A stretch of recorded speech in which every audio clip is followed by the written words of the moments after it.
राधे राधे अथा YouTube channel पर हम आपका स्वागत करते हैं।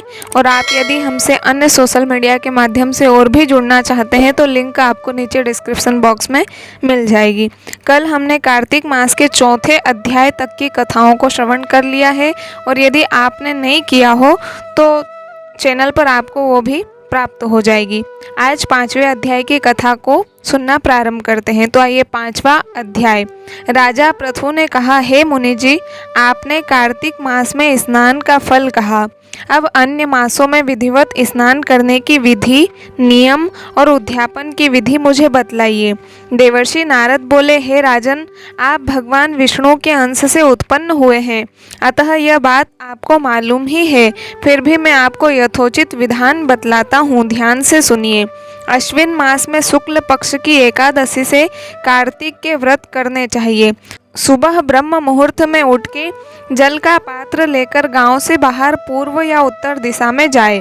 दिन में अथवा शाम को कान पर जनेऊ चढ़ाकर पृथ्वी पर घास बिछा के सिर को कपड़े से ढककर मुंह को बलपूर्वक भली भांति बंद करके थूक व सांस को रोककर मल व मूत्र का त्याग करने के पश्चात मिट्टी व जल से भली भांति अपने गुप्तांगों को धोए।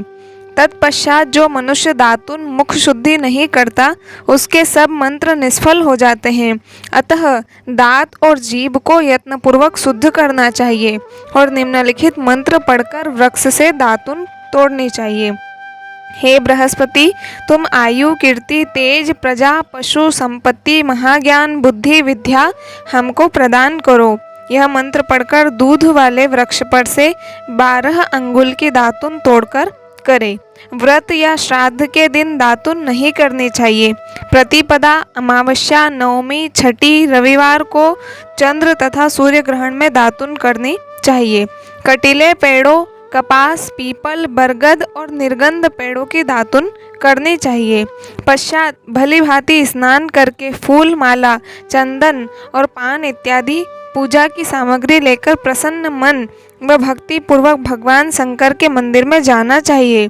वहाँ सभी देवी देवताओं का अर्ध आचमनीय आदि वस्तुओं से अलग अलग पूजन करना चाहिए, प्रार्थना एवं प्रणाम करना चाहिए। फिर भक्तों के स्वर में स्वर मिलाकर श्री हरि का कीर्तन करने आए हो माला, चंदन, तांबूल आदि से उनका पूजन करना चाहिए, क्योंकि देव स्थानों में भगवत कीर्तन करने वाले भी साक्षात भगवान विष्णु की ही मूर्ति होते हैं। यह लोग सतयुग में विष्णु जी को अपनी तपस्या, योग और दान द्वारा भगवान को प्रसन्न करते थे, मगर कलयुग में भगवत गुण गान ही भगवान श्री हरि को प्रसन्न करने का प्रधान साधन माना गया है। नारद जी ने राजा पृथु से कहा, हे राजन, मैंने एक बार भगवान से पूछा, हे प्रभु, आप अधिकतर कहाँ रहते हैं? यह सुनकर भगवान ने कहा, हे नारद, मैं वैकुंठ अथवा योगियों के हृदय में भी नहीं रहता, अपितु जहाँ मेरे भक्त मेरा कीर्तन करते हैं वहाँ मैं अवश्य रहता हूँ। जो मनुष्य चंदन, माला आदि से मेरे भक्तों का पूजन करते हैं उनसे मेरी ऐसी प्रीति होती है जैसी कि मेरे पूजन से भी नहीं हो सकती। शिरीष, धतूरा, गिरजा, चमेली, केसर और कंदार तथा कटहल के फूलों व अक्षतों से भगवान विष्णु की पूजा नहीं करनी चाहिए। अड़हल, कंद, गिरीश, जूही, मालती और केवड़ा के पुष्पों से भगवान शंकर की पूजा नहीं करनी चाहिए। लक्ष्मी के इच्छुक पुरुषों को तुलसी पत्र से सूर्य नारायण की पूजा नहीं करनी चाहिए। जिन देवताओं की पूजा में जो फूल निर्दिष्ट है उन्हीं से उनका पूजन करे। पूजन समाप्त करने के पश्चात भगवान से क्षमा प्रार्थना करे, यथा, हे सुरेश्वर, हे देव, मेरे पास न मंत्र है न क्रिया, मैं भक्ति से भी हीन हूँ। जो कुछ भी पूजा मैंने आपकी की है उसे पूरा करे।